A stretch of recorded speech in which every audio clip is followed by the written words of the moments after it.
This video is sponsored by Storyblocks. Hey guys, it's Max. In this video, I will let you know why I like the BlackMagic Pocket 6K quite a bit better than the 4K version that I previously reviewed. Along with that, I'll give you some updates on my workflow along with BlackMagic Raw 6K video editing performance and also some downsides that you absolutely need to know if you want to buy one of these cameras. Now I'm going to keep this review nice and simple and focus on the changes compared to the 4K version because so much of this camera is identical to the 4K one and I have a very detailed long-term review up. So if you guys want to hear about things like button layouts, displays, menu, audio quality, USB Type-C ports, selecting the proper ISO for the best dynamic range, IR cut filters, and a lot more detailed things, definitely check out my previous review on the 4K after this video. The Pocket 6K is definitely not a pocket camera, but it is absolutely a cinema camera and one that is worth at least double its asking price of $2,500 and probably more if you compare it to other 6K offerings.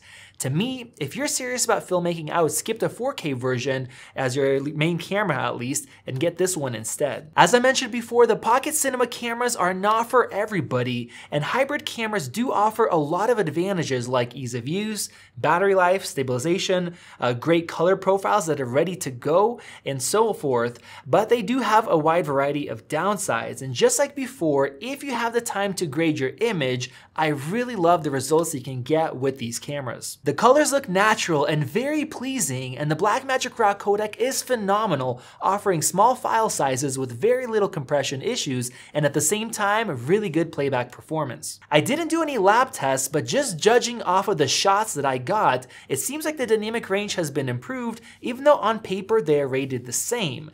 To me, it looks more like the C200 footage as far as dynamic range, and definitely a step above my Sony's. Colors are very similar and pleasing, but the white balance seems to be a bit more true to life compared to the 4K version if you just set it manually.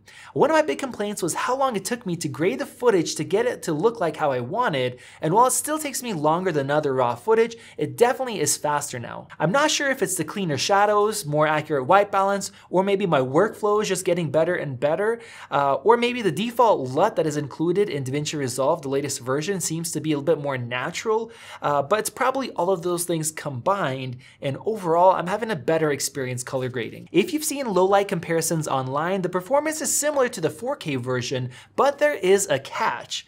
6K to 4K downsampling really helps to get that noise and compress it down, and it makes it look much closer to fine film grain. And in the shots that you guys have been seeing, I have done no denoising at all, and it looks really good. A big reason for this is not only the larger Super 35 sensor, but the super helpful BlackMagic Raw codec.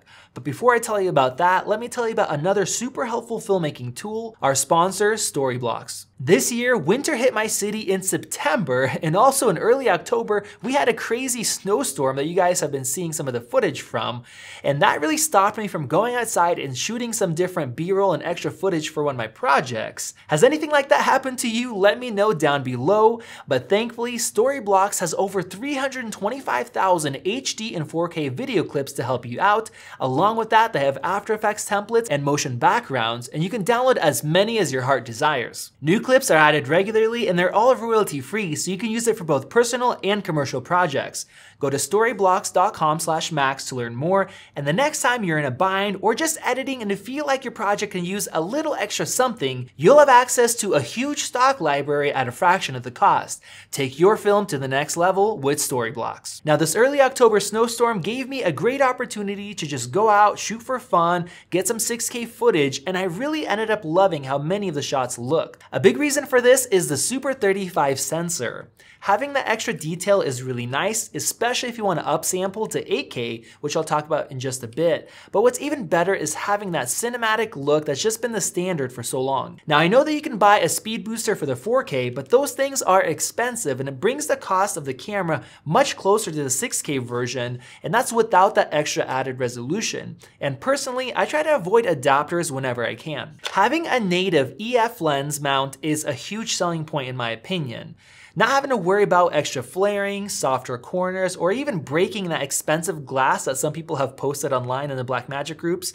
And of course, as I mentioned, having that Super 35 look without a speed booster. These two things alone make the added extra cost of the 6K well worth it in my opinion compared to the Micro Four Thirds 4K version. Taking a step back and looking at the three main differences between the 4K and the 6K, which is the mount, the sensor, and of course the resolution, really puts this camera into a class of its own and makes it a much more valuable camera. We recently had a few other 6K cameras be announced, and all of them cost a lot more than this camera.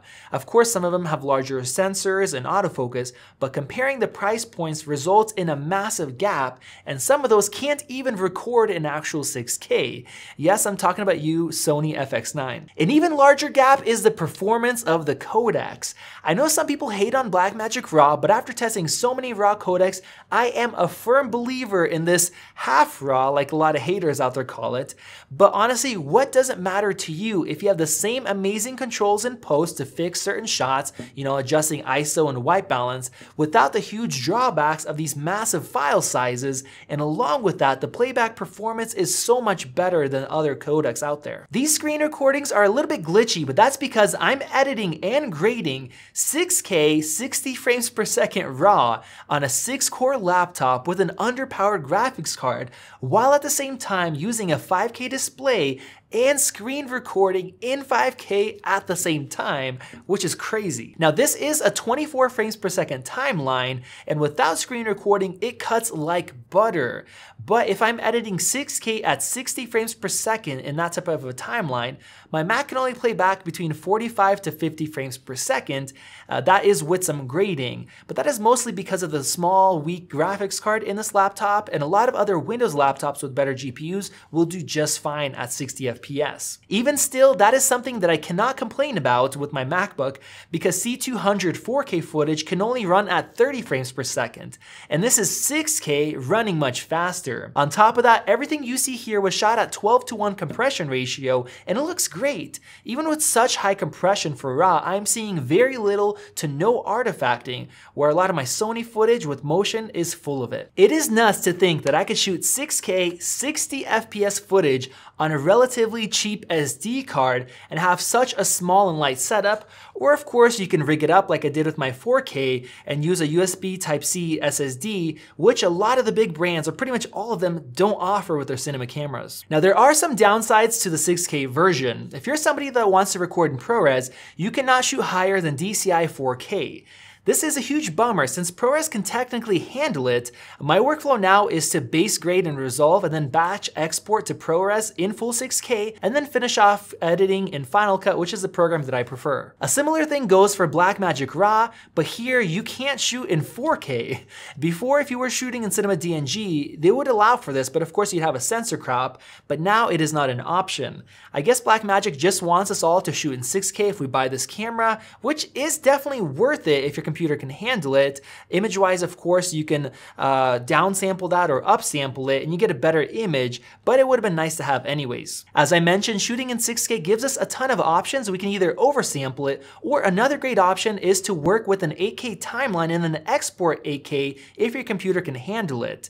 Of course, YouTube does not support 6K, but it does support 8K up to 60 FPS with HDR, and a huge benefit of upsampling is you'll have a much higher quality video for future-proofing because the bit rates for 8K is much higher than 4K, just like 4K is much higher than 1080p. So I really like the Pocket 6K, quite a bit more than a 4K, and overall, if you factor in the value and what you're getting, I think it is definitely worth it. You don't have to deal with adapters, any of that stuff, but of course, once you add in things like a rig, monitor, audio, battery solutions, all that stuff that the 4K version needs, the price difference is not that big. And then you're comparing this system right here to much more expensive 6K RAW cameras. Let me know your thoughts down below, and if you want to know a lot more about this camera, check out my detailed 4K review, which I cover a whole tons of different topics and give a lot of helpful advice. Once again, a huge shout out to Storyblocks for not only sponsoring this video, but for also being an awesome service. Check them out using the link down below. Thank you guys for watching. This has been Max, and I will see you in the next video.